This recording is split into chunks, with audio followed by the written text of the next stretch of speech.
The story kicks off with Andy and her team, an elite group who share a rare and mysterious gift: the power to heal instantly and come back from the dead. For centuries, they've operated in secret, using their abilities to quietly serve humanity from the shadows. One unbreakable rule guided them: never work for the same client twice, a safeguard to protect their anonymity. But this mission was different.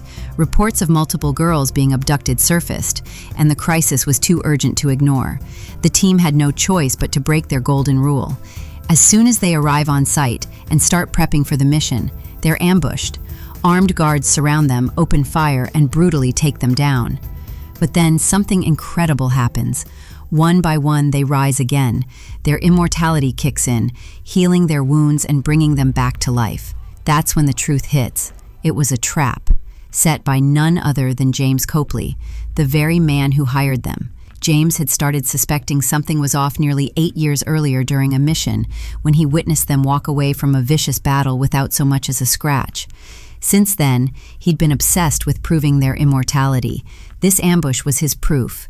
Cameras hidden at the scene captured them dying and coming back. Andy instantly senses James's betrayal. She's furious, but as more is revealed, things get complicated. James isn't some villain scheming for world domination. His wife had died recently, and grief consumed him. He dreamed of sparing others the pain he endured. He wanted to end death itself. So he partnered with a billionaire scientist, CEO of a global pharmaceutical giant, who was already researching human longevity in the name of progress. Once James showed him the footage, the scientist was stunned and ruthless. Sternly, "Bring them in," he ordered, emphatic. "I don't care what it takes. Use my entire security force if you have to. I want every one of them captured, and keep this out of the media. If our competitors find out, they'll exploit it." We then jump to Afghanistan, where we meet Nile, a tough and capable U.S. Marine. On a mission to eliminate a terrorist leader, Nile is killed, but moments later, she wakes up, completely unharmed. At that very moment, across the world, Andy and her team feel something.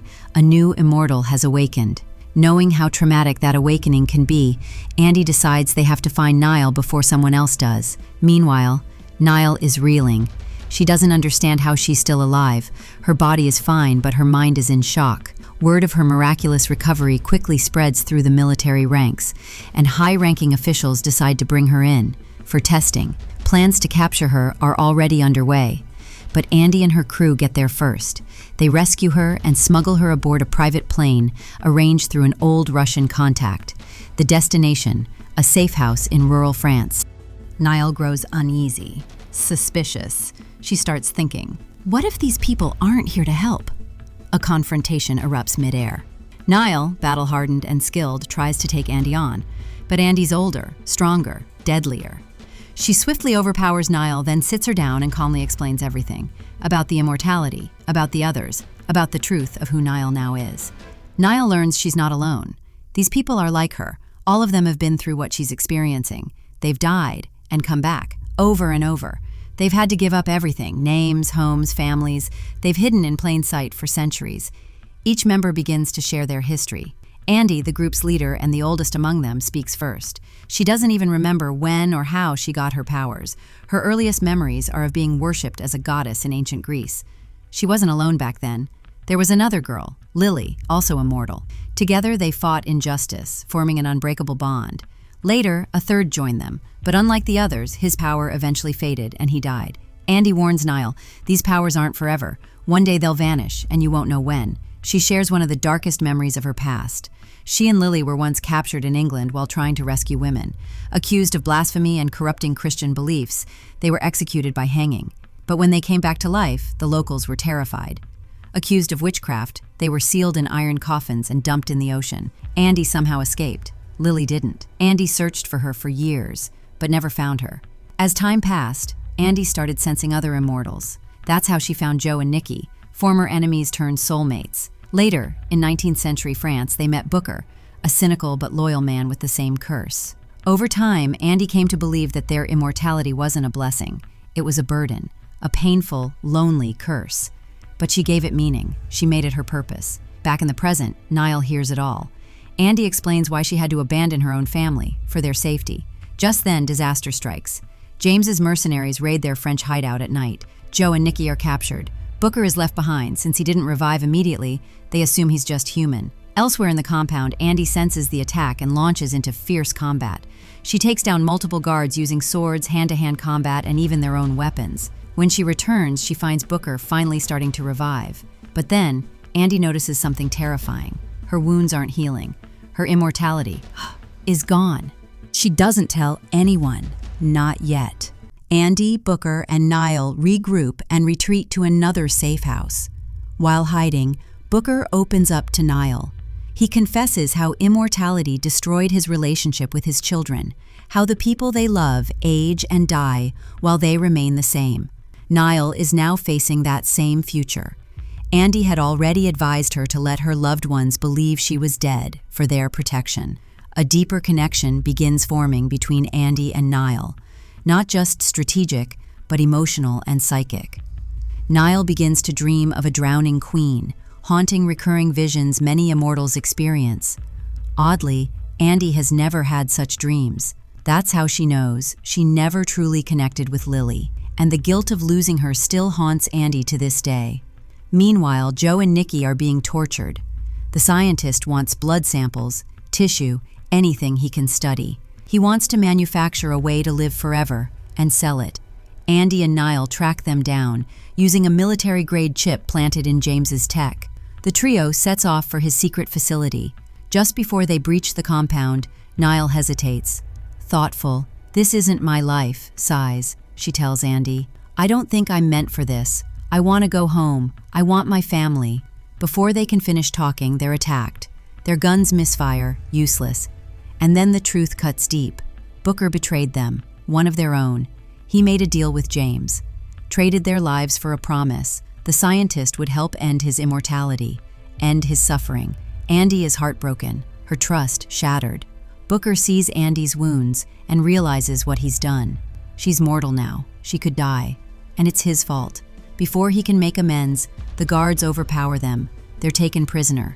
At the lab, the scientist smugly tells James, "We'll keep them alive until we crack it. A drug that makes humans immortal. Do you know what that's worth?" And in that moment, James finally sees the truth.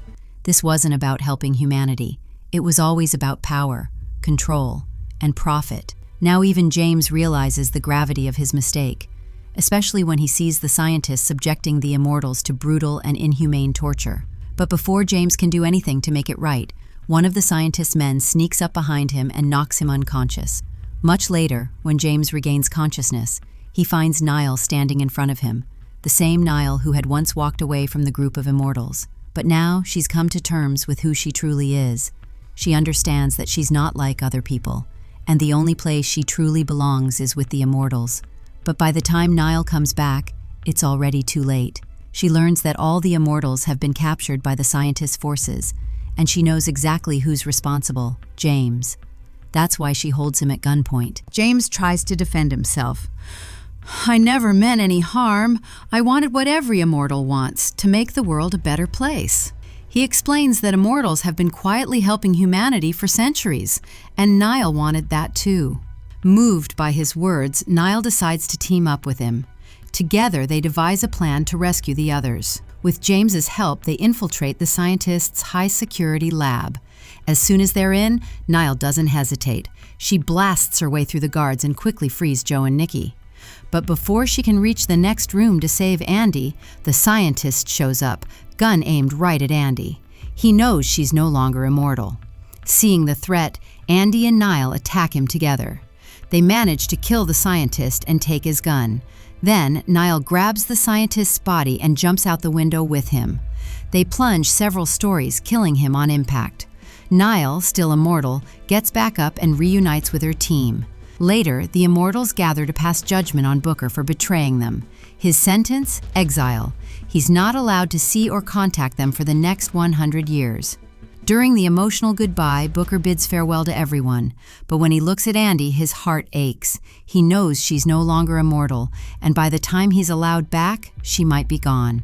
Afterward, we see James and the team fabricate the story of Nile's death to protect her identity. Officially, she's now part of the group. James becomes their new handler, tasked with finding missions and scrubbing any trace of their existence. Even though Andy knows any mission could now be her last, she still stands alongside her immortal companions, ready to fight for what's right. Then comes a major twist. Booker stumbles home drunk only to find someone waiting for him. It's Lily, the same immortal who was once Andy's closest companion centuries ago. A flashback reveals Lily's horrifying fate. Trapped beneath the ocean for 500 years, she was recently pulled from the depths by a mysterious and powerful woman named Discord, who had her massive ship retrieve Lily's coffin. Shockingly, Lily is still alive and burning with vengeance. Back in the present, we see Andy's team preparing for a high-stakes mission. Their target, a fortified palace controlled by a dangerous mafia boss. At the front gate, Joe and Nikki take on the guards. The battle is intense and bloody. At one point, Nikki's thumb gets sliced off, but he keeps fighting. When the fight's over, he simply picks up his thumb and reattaches it.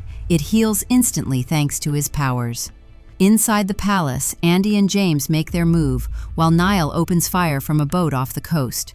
She crashes the boat into the stairs and storms inside. Reunited, the team fights their way through the guards and finally takes down the mafia leader. Before leaving, they gather powerful weapons from the palace. Then, Nile has a strange vision, a mysterious immortal woman vanishing after stealing ancient books from a lost library. Meanwhile, Lily meets Booker. Pretending to reconnect, she knocks him out and drags him to a hidden location, where she begins torturing him. Again and again, she demands, annoyed, "Tell me where Andy and the others are." Through the pain, Booker replies, "I don't know. They exiled me 6 months ago." Then he asks, "How did you even find me?" Lily chuckles. "You're always drunk. Tracking a fool like you wasn't hard. Every move you made screamed, 'Catch me.'" Finally, Booker asks, "Why are you so desperate to find Andy?"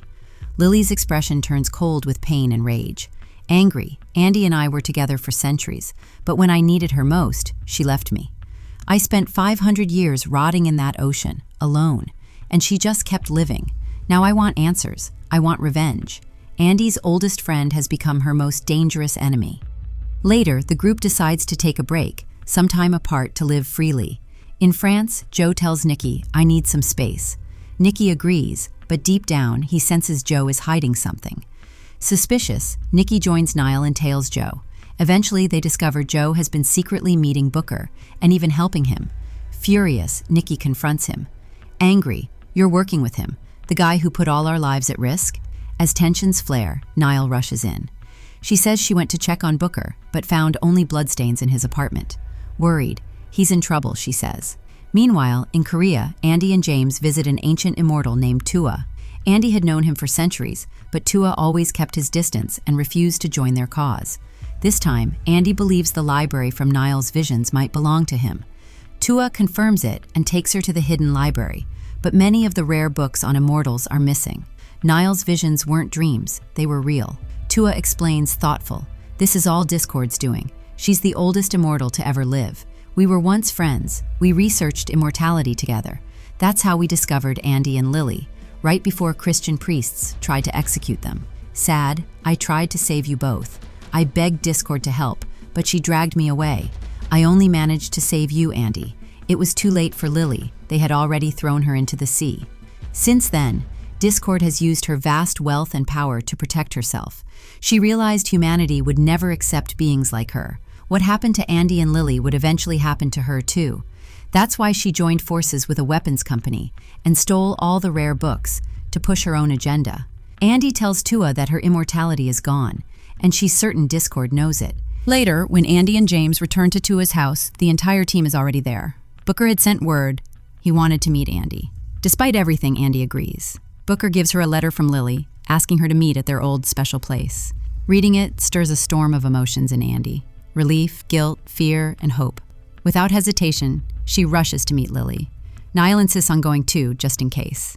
On the way, memories haunt Andy. Those terrifying days with Lily, filled with chaos and fire. She even had to kill someone to survive. At a gas station, they stop briefly.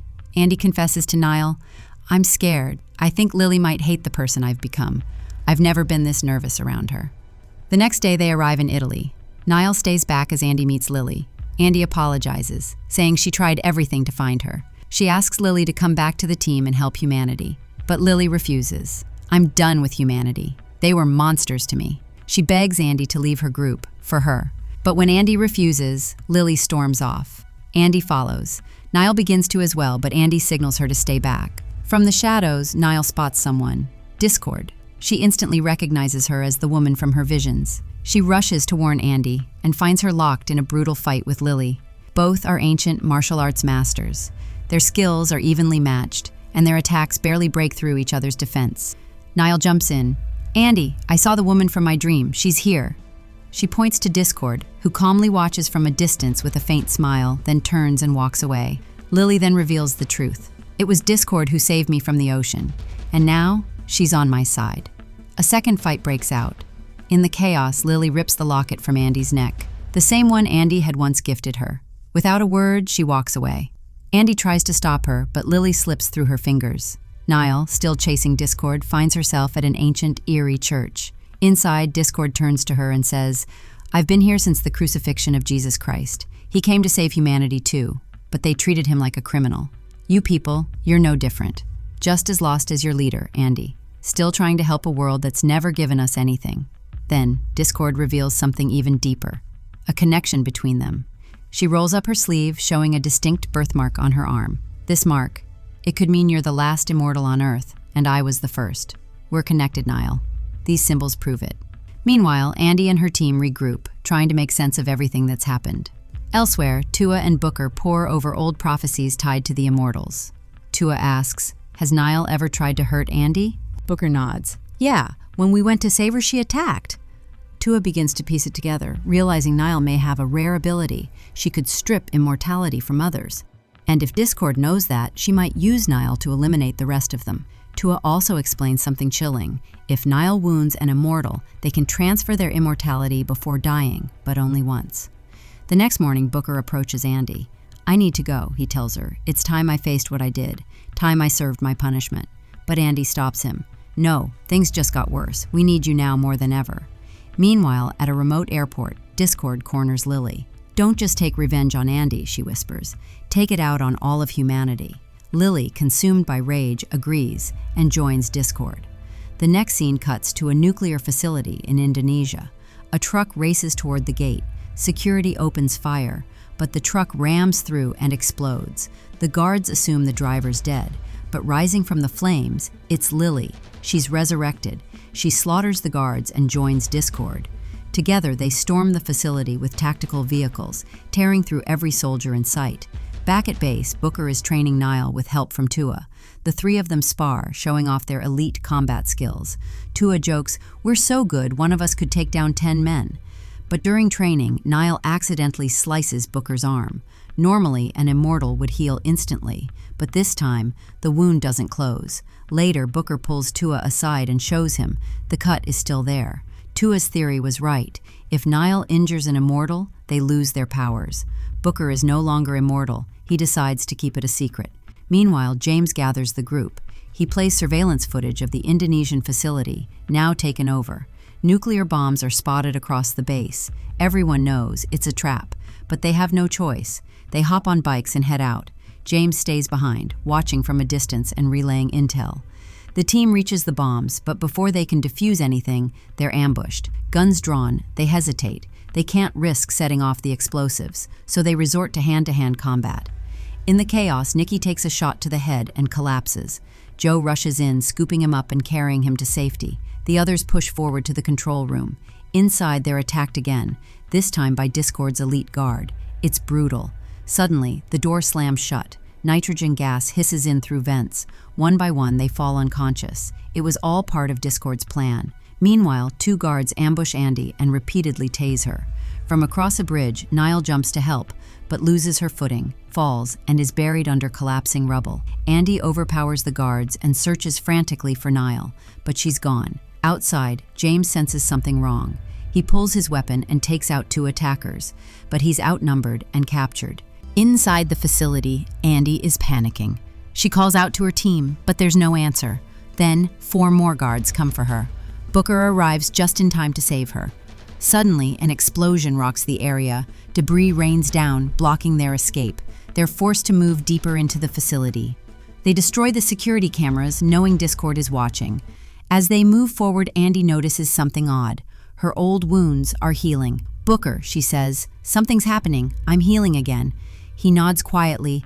"I gave you my immortality."